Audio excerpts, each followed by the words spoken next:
The grand hall of the Galactic Assembly shimmered with impossible beauty, a cathedral of light suspended above the violet clouds of Vashkor Prime.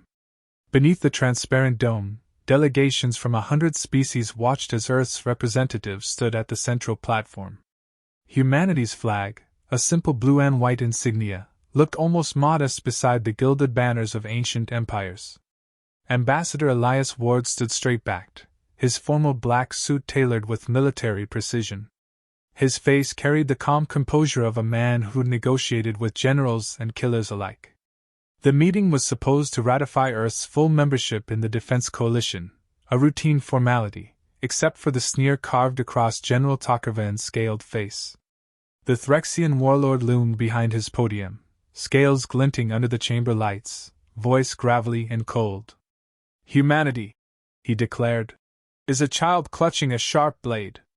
You pretend at peace while trembling behind it."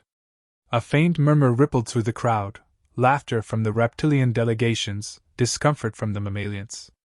Ward didn't react. He lifted his data pad, tone measured. "General, peace is not fear. It's control. Humanity has learned restraint through pain. Perhaps you should try it sometime." The room stilled. A few translators stuttered mid-sentence, not sure if they'd misheard the human's tone. Talker bared his teeth, a grin that wasn't amusement but hunger. "Restraint? You hide behind words because you cannot win wars." Ward's gaze didn't waver. "Perhaps. But the last time someone thought that, there were no survivors left to confirm it." That line hung in the air like a blade. Across the gallery, alien observers leaned forward. Humanity had always been polite, careful, diplomatic. But this was a new edge, quiet, dangerous. Counselor Vora of the Jalathi cut in, her gelatinous form quivering nervously. "Gentle beings, let us maintain decorum. The Assembly recognizes humanity's contribution." Talker slammed a clawed fist against his dais. "Contribution? They bring nothing but insolence. I have lost soldiers enforcing peace on their colonies. And they question me?" The crowd murmured louder now, not just amusement, but curiosity. Humanity had never been directly challenged in open session. Ward sensed the tension coil tighter. He spoke carefully. "General, your soldiers were invited to our colonies as advisors, not as conquerors. If they died uninvited. That did it." Talker's pupils narrowed into slits. In 2 strides, he vaulted the platform divider. Gasps echoed through the chamber. Ward didn't move. The Threxian's armored boot connected squarely with his face. The crack echoed, sharp and wet. Ward fell backward, colliding with the transparent floor hard enough to fracture a tooth. No one intervened. Security drones froze, awaiting orders. The counselors stared, stunned into paralysis. Ward lay still for a second, tasting iron. The galaxy had gone silent. Billions of viewers watched the feed live across 100 worlds. Then, slowly, Elias Ward stood. He adjusted his collar, wiped the blood from his mouth, and met Talker's burning eyes. His voice was quiet, calm enough to chill the air. "You just declared war, General. You just don't know it yet." He turned and walked off the platform without another word. No guard stopped him. No one spoke. The silence followed him through the chamber doors, down the crystalline hallways, into the shuttle bay. Even the alien attendants looked away as he passed, ashamed or afraid, no one could tell which.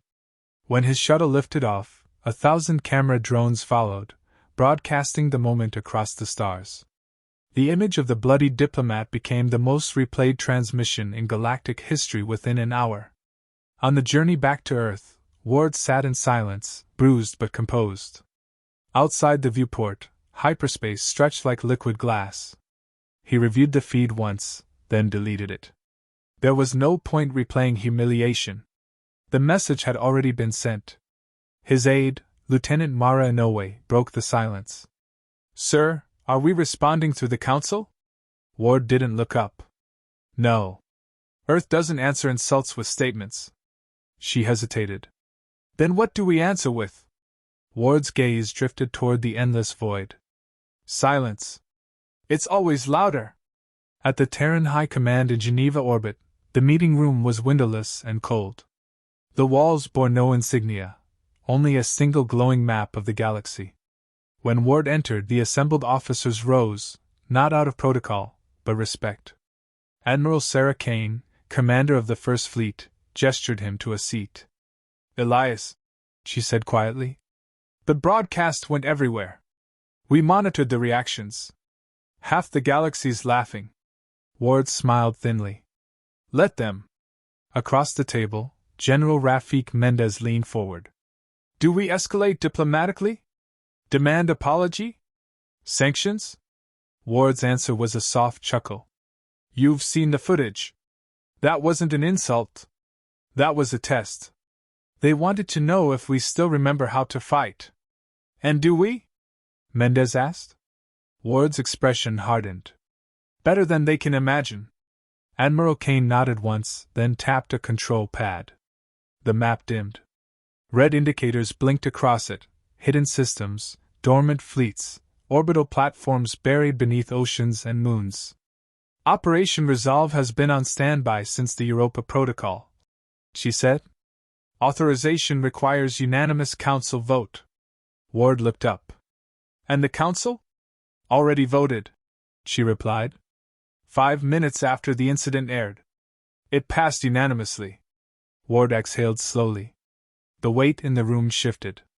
Everyone there understood what that meant. Kane's tone softened.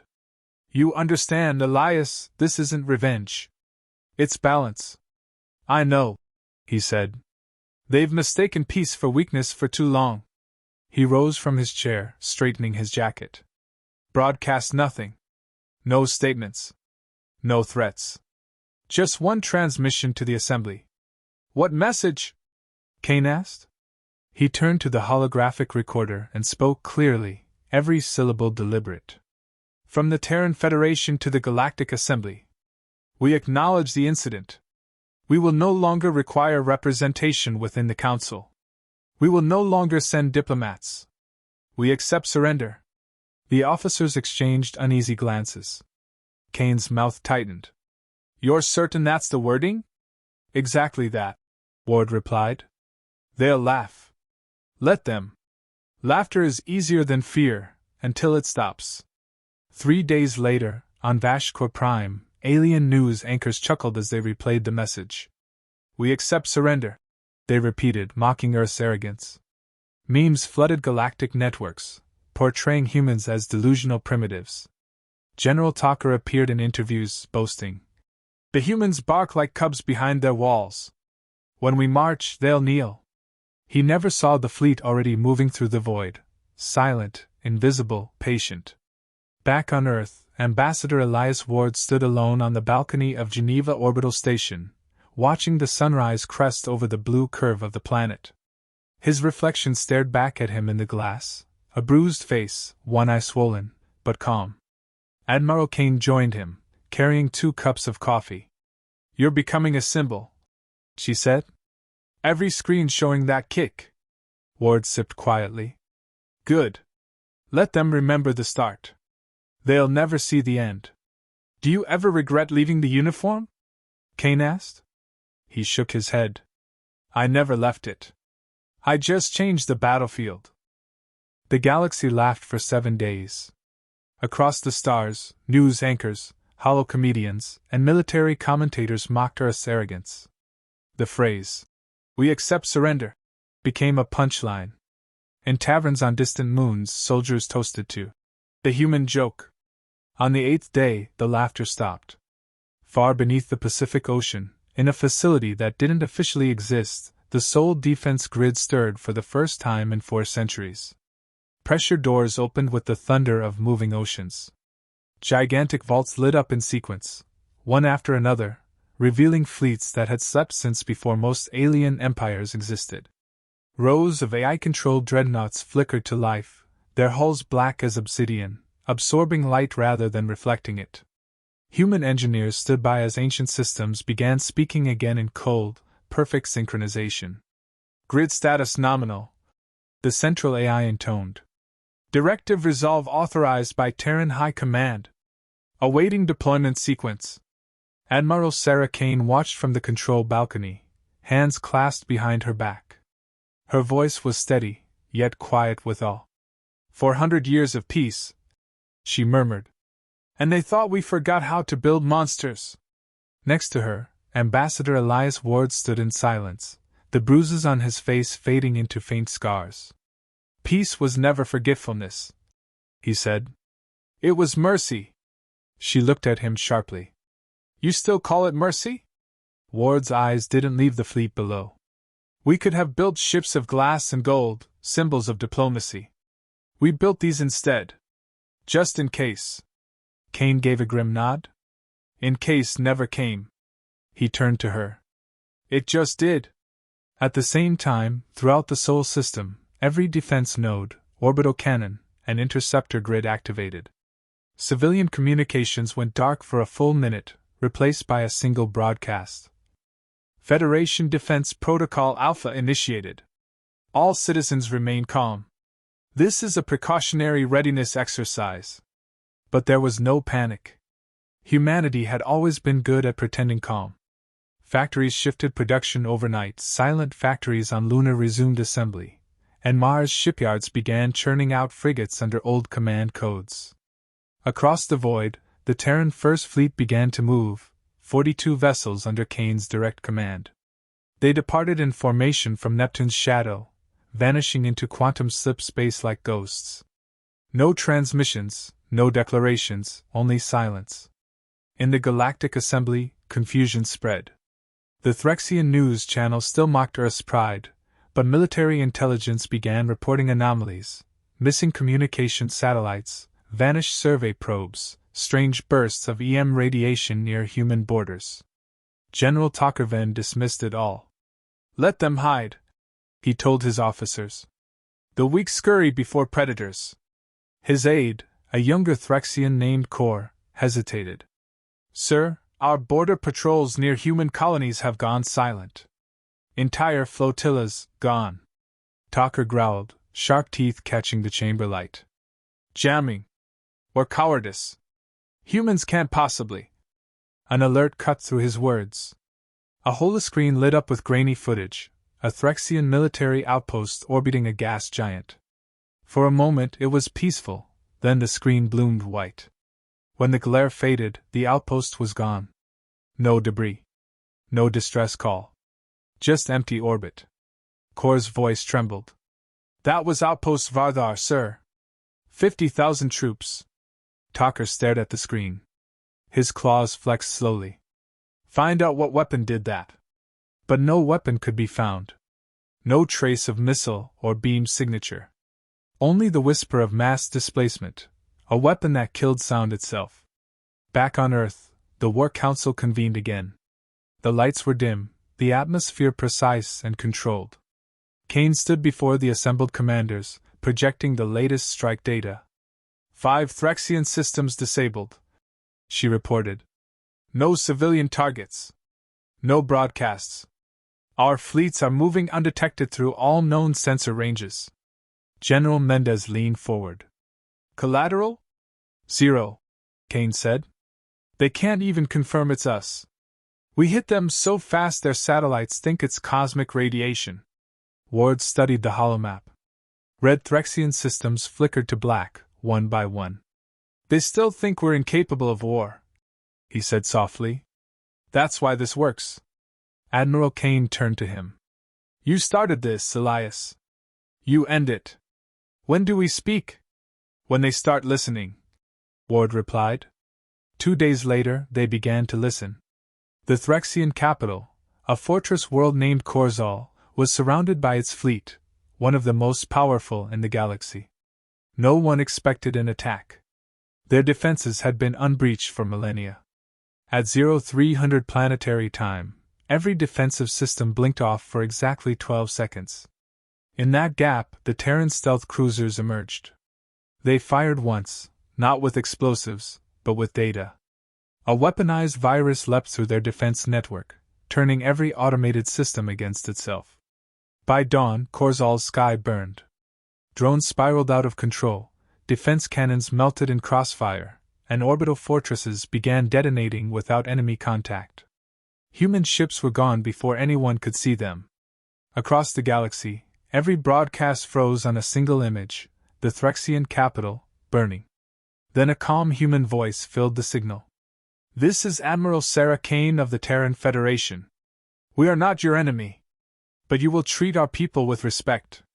This is your first and only warning." No one dared to mock humanity after that transmission. On Vashkor Prime, panic replaced arrogance. The council chamber buzzed with terrified debate. Dozens of empires demanded an emergency session. Some wanted sanctions, others peace talks, and a few, quietly, sought surrender. Ambassador Ward appeared by holofeed. He stood in front of the Earth emblem, his expression unreadable. Councillor Vora spoke first. "Ambassador Ward, what is happening? The Threxians claim genocide." Ward's tone was calm, his diction sharp as a blade. "No civilians were harmed. Only military assets. You call it genocide because it's efficient." Another councillor shouted. "You've destabilized the quadrant. Do you seek war with the Assembly?" Ward leaned forward. "No. We seek respect. But if your respect depends on fear, we can accommodate that too." His image vanished. The chamber erupted in chaos. In orbit around Mars, Admiral Kane received a message marked personal priority. It was from Ward. She opened it silently. "Phase 1 complete. They understand fear now. Proceed with diplomatic recovery. Keep our fleets hidden until I say otherwise." She smiled faintly and sent the order. The human fleets dispersed, not retreating, but vanishing. Hundreds of vessels disappeared into the black, waiting for the next move. Kane turned to her crew. "The galaxy knows what we can do. Now they'll wonder what we're willing to do." In a quiet office aboard the Geneva orbital, Ward sat alone, reviewing intercepted transmissions. Threxian generals argued, politicians begged for mediation, and the Galactic Council was in disarray. His aide, Mara Inoue, entered softly. "Sir, they're calling you the bloodless general." Ward looked up, half smiling. "That's inaccurate. I've shed blood before. I just learned when not to." "Do you think they'll strike back?" she asked. He paused. "No. They'll send envoys. They'll try to negotiate terms. But it's too late for apologies." She hesitated. "And what will we do then?" Ward looked out the viewport. Earth turned slowly below, wrapped in thin clouds, silent and bright. The stars above Corzal were still burning when the war ended. The Threxian fleets that once cast shadows across the galactic borders now drifted as glowing embers, silent monuments to their own arrogance. Across the galaxy, the laughter had long since died. The transmission of humanity's strike replayed on every network, cities untouched, soldiers gone, and an entire empire brought to its knees without a single word of conquest. The war, as it was later called, had lasted 11 days. In the Galactic Assembly, the hall that once echoed with arrogance was now subdued and gray. The flags of proud empires hung limp in recycled air. Councillors whispered instead of shouting, their eyes flicking nervously toward the massive holographic screen at the center of the chamber. Ambassador Elias Ward appeared once more, not in person, but as a projected figure of calm authority. His expression was cold but not cruel, his uniform immaculate, his gaze unwavering. "Members of the Assembly," he began, "humanity did not seek this war. We didn't start it with weapons, but with restraint.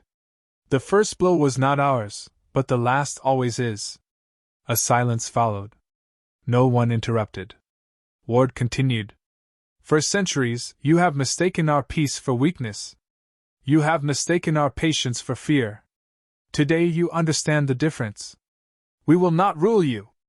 We will not enslave you. But you will remember what happens when you mock the species that built peace from ashes." His voice stayed level, almost gentle. That was what made it frightening. Councillor Vora, her form trembling like liquid mercury, spoke cautiously. "Ambassador Ward, what does Earth demand?" Ward paused, letting the question settle. "Not tribute. Not territory. Only respect." He gestured, and the projection shifted. Images of burned Threxian warships, shattered command stations, and disarmed fleets appeared. We could have erased them. We didn't. We are not conquerors. We are educators. This was your lesson. A murmur rippled through the chamber, the collective unease of those realizing the scale of mercy shown to them. Meanwhile, on the surface of Korzal, the once impenetrable capital lay in ruins. Scorched towers stood like bones beneath the storm clouds. The few remaining soldiers moved in silence, stripped of armor and pride. General Takerven sat alone in what remained of his war room, a hollow space of broken screens and melted steel. His scales, once a brilliant bronze, were dulled by ash. When the door opened, he didn't rise. 2 human soldiers entered, escorting Ambassador Ward and Admiral Sarah Kane. The humans wore no visible weapons. They didn't need them. The sight of them alone was enough to command obedience. Ward stepped forward, his boots echoing softly across the cracked floor. General Talker. The Threxian's eyes lifted, bloodshot and hollow. You've come to kill me? Ward shook his head. No. You're going to live.